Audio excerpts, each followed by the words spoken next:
Hello, I'm Chris. Welcome back to my reading corner. This is just a video, a review video, a review video.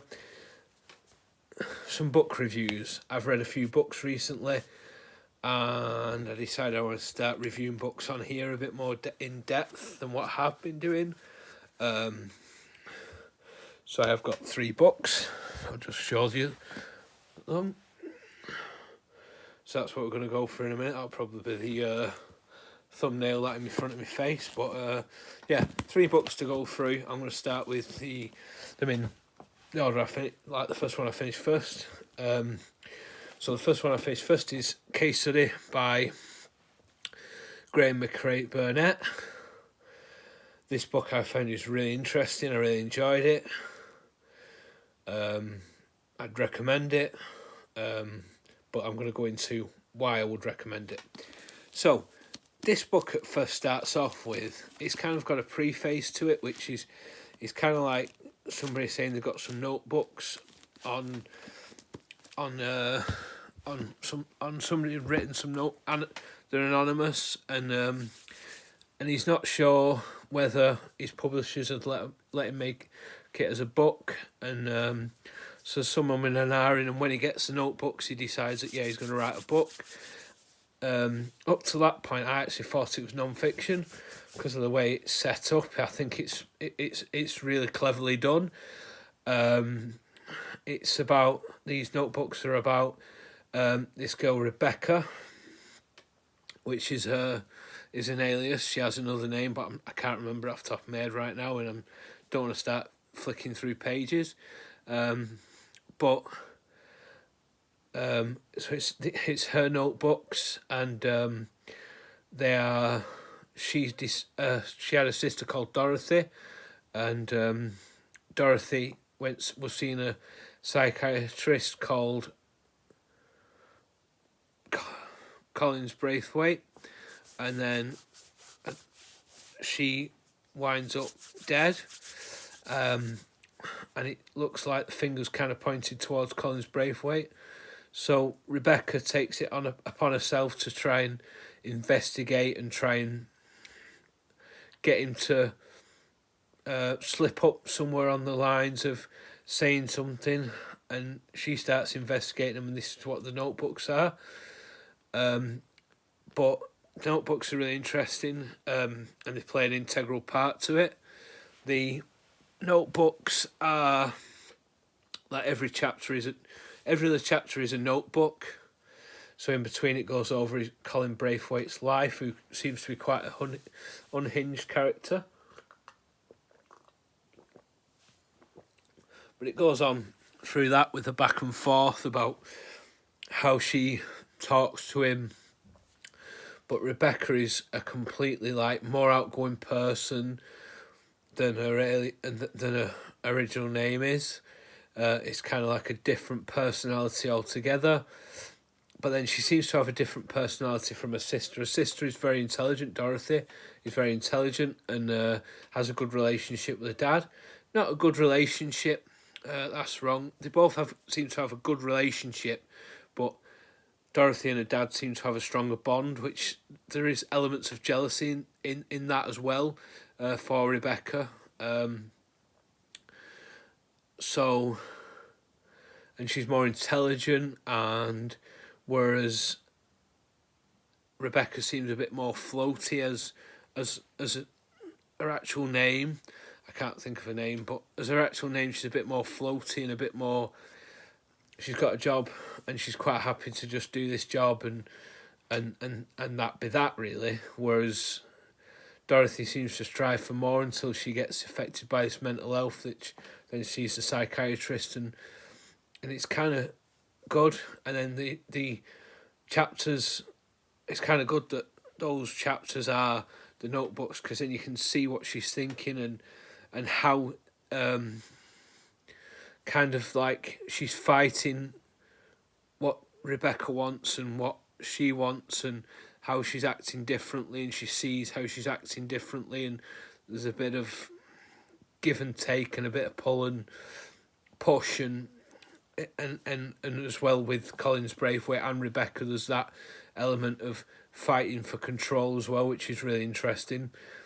But in between the notebooks, it goes into more about Colin's Braithwaite, so you find out what kind of man he is, how he is. I think he's quite unhinged. He's a difficult character. He's set in his ways. Like he's very opinionated, and he doesn't want to change his opinion at all. And which, even like some of his peers in psychotherapy, I'm not sure of the right word, like in that realm, like kind of like frowned upon him for it as well. So it really is a good book. It's hard to talk too much about without going too deep into spoiler territory.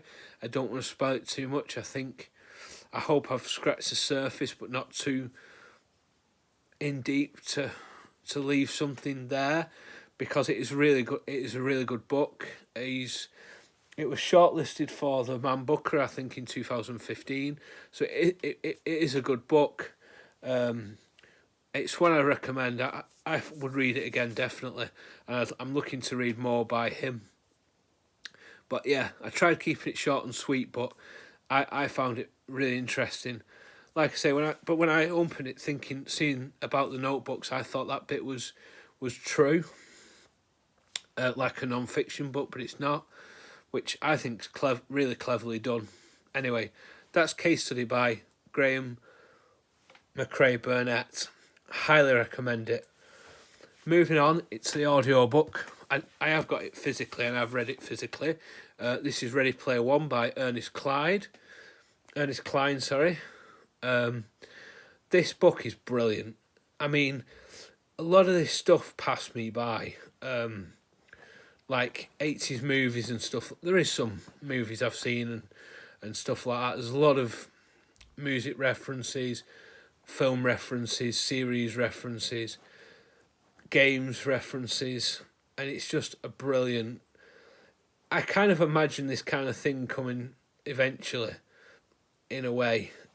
It's the Oasis is like basically you can access anything. You can go and fight on different planets and different worlds, and there's like school, like the guy is in school, and there's like a planet full of schools, and so it's like excuse me, everything's online basically. But excuse me, that's not even the story. The story is two creators create the Oasis, James Halliday and Ogden Morrow. I'll put that down for now. Ogden Morrow create the Oasis, and and Halliday dies. But before he dies, he creates a contest where they have to find the egg, and they have to go through numerous quests and different quests. I don't want to go into detailed with any of this because, like I say, I want to keep my reviews quite spoiler free, because if you want to read it, you'll go and pick it up and enjoy it rather than me telling you about it.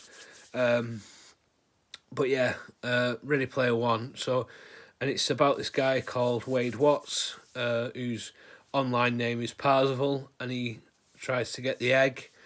He lives in like a block of trailer park, like trailer parks, but like the stacked.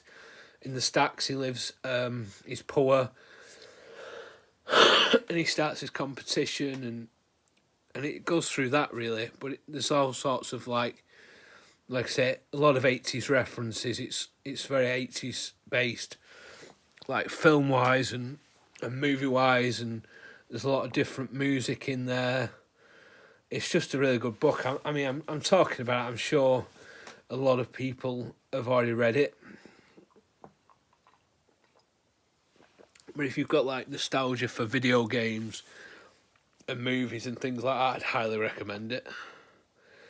But yeah, it's just about a online quest of finding this egg, and obviously there's also there's also obstacles in the way for Parzival as he tries to get this egg and stuff, and it's just a really good read, and I'd love to read it again. Every time I read it, I always say I'd love to read it again, but I want to write down the movies and stuff, and I never do, and I haven't this time. So yeah, I think I'm just going to try and read it again at some point. I'll listen to it again or read about it. I'll probably read it again and then write down a few films that I fancy watching out of it. But the book I listened to was on Spotify, which was read by Will Wheaton. I was planning listening to Ready Player 2, which I've also read, and Armada, but I just kind of felt a bit burnt out with it. Not burnt out with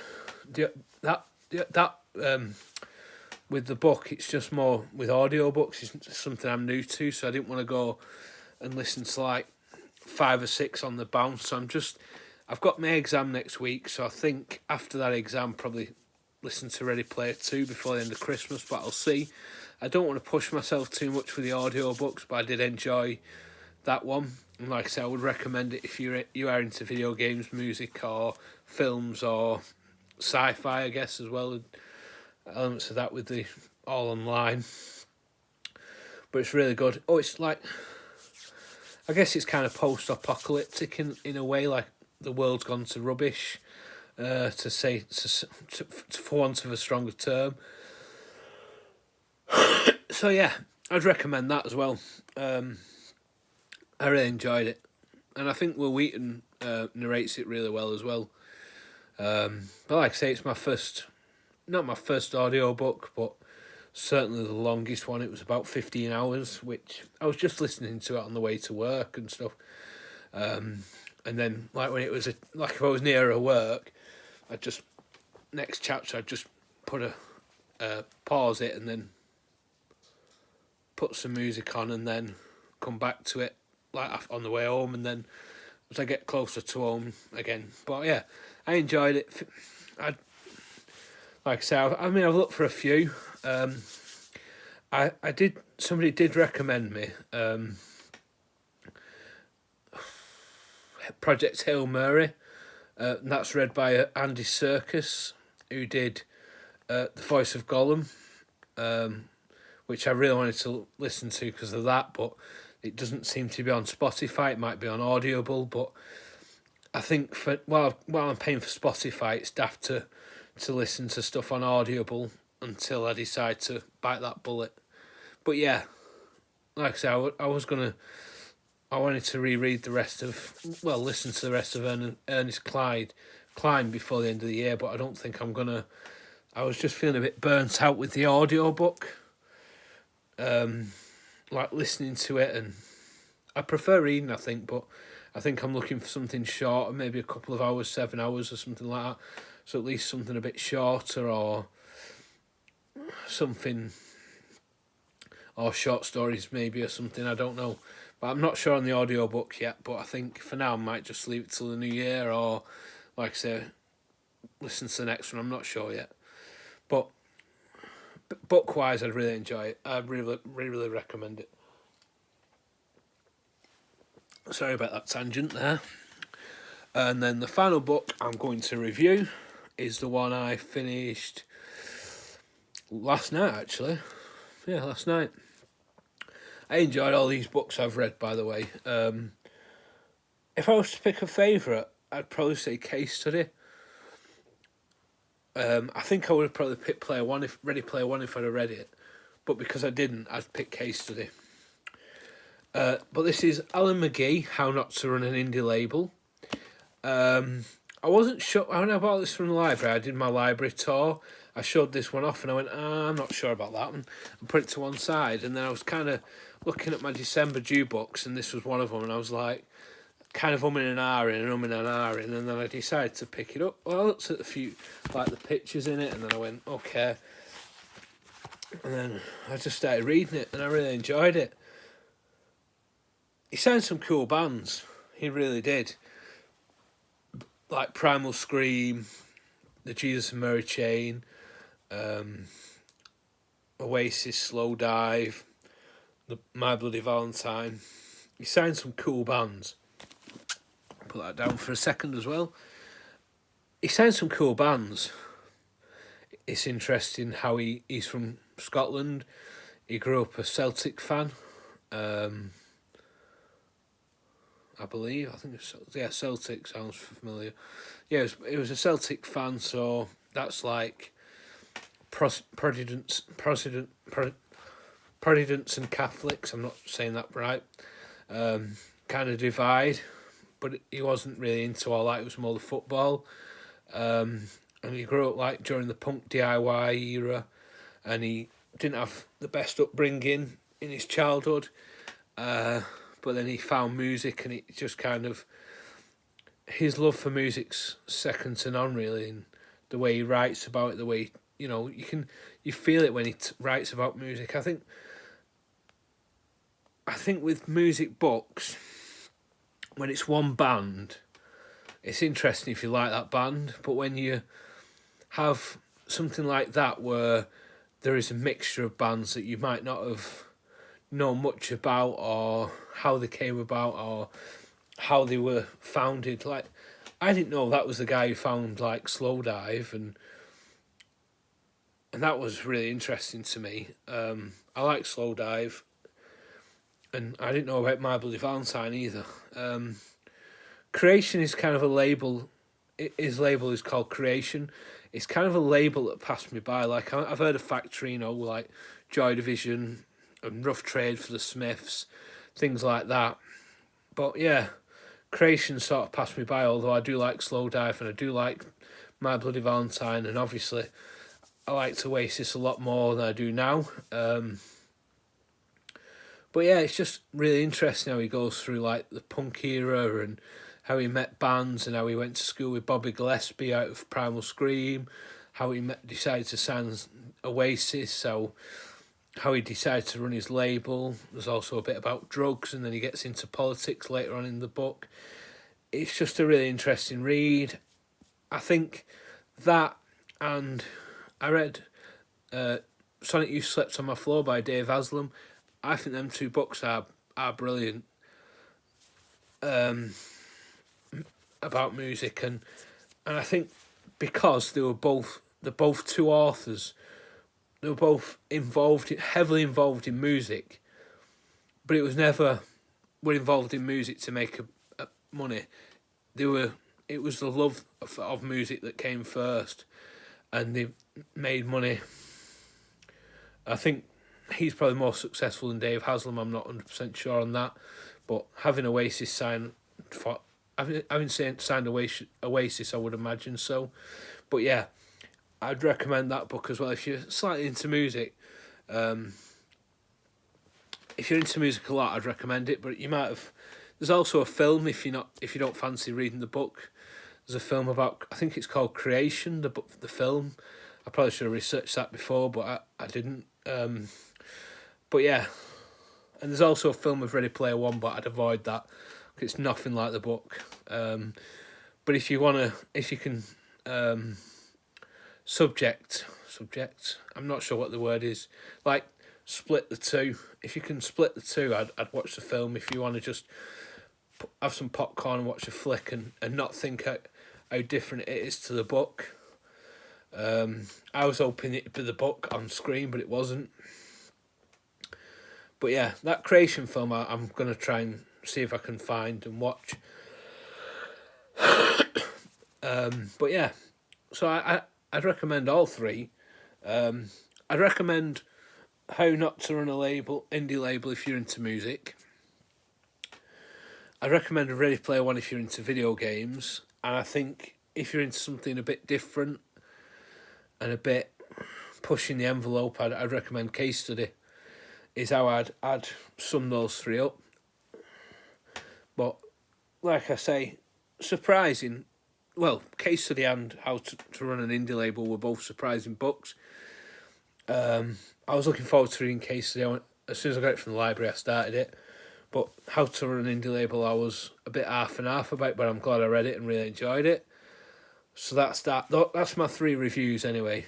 If you want to drop down below, if you think my reviews are good, or if you think I could do better, any well, any criticism or feedback is obviously constructive. I'm not going to, well, I might sulk for a bit, but no, I'm joking. Any feedback, or whether it's good or bad, is always helpful. Like I say, I've never done reviews on here in depth as that, so I think next time, I feel like I've done okay this time, but I feel like a bit more. It's hard because I don't want to spoil any of the book, but also probably a bit more prepared ahead. Maybe write a review, bit of a review, which is something I'm looking at doing more next year. It was just I fancied doing a review, a case study, and then I had 3 books to do, so I was like, well, I'll do a video of the 3. So, last but not least, I've got 2 more things I want to talk about. This one's going to be brief. The next one's going to try and be brief, but it could be a ramble. So I started this today. I've not read much because I've read 21 pages. Oh, it's not quite 21 pages because it starts at like number 8 or something. So I've read probably about 11 pages. But I've got about 170 pages left of this, which isn't too. So I'm hoping to finish it Friday. I don't know actually because it's a bit hard because tomorrow I've got work, and then I've no real break because we're going out for lunch for Christmas. We're going Wagamama's. I'm not sure what I'm going to have yet. I've not looked at the menu. I'm going to decide tomorrow. I forgot what I was going to say. So I won't get a break tomorrow, so I won't have much time to read. And then I'm at counselling, and then I'm going to see my mate to drop a vinyl off at his house. And then I'm coming home to, and then probably study then when I get home. So yeah, I'm not going to have much time to study tomorrow. Hopefully a little bit time Friday as well. So I'm not in a rush to finish it anyway. I'm enjoying it so far, and it'll take how long it takes. On the last note, I mentioned a few videos I wanted to do going forward. I'm just going to quickly run through them because I feel like I missed one. So I've got some tags to do, which I'm not sure when I'm going to get to do them. I think it might have to be some point soon. I want to try and get them done before the end of the... Well, I want to get them done before the end of the year, the tags. It's just trying to get them up. I want to try and get them uploaded on Tag Tuesday, but it might just have to be any day. I can get them on there. So that's one thing. My next video is going to be Friday, unless I get the tags done, and that's going to be just a quick catch up on what I'm reading, and anything I recently pick up from the library. I'm taking 2 of the books I've reviewed, How Not to Run a Label and How to Run an Indie Label, and case study back to the library tomorrow to pick up 2 more books, which will probably be added to the December TBR, especially one anyway, but I'll show you that on Friday. So that's that. I mentioned end of year list, that's still going ahead. Still planning that. I've been looking at my books and stuff. So books. Yeah, okay. And then I'm also I've realised that when on my last video I mentioned these videos, I didn't mention my 25 and 25.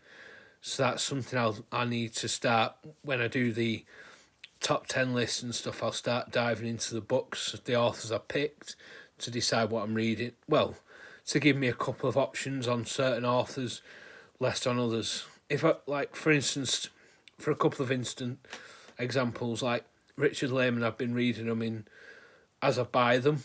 So whatever book I bought last will be the next one I read. Earliest will be the next one I read. Stephen King, I'm reading them in publication order, so I'm stuck with Firestarter. Not stuck with Firestarter, but that. Whereas, like Dean Koontz, I've got a bit more flex and stuff like that. So that's kind of where I'm up to with those. But that's my plan anyway for the next up to the end of the year.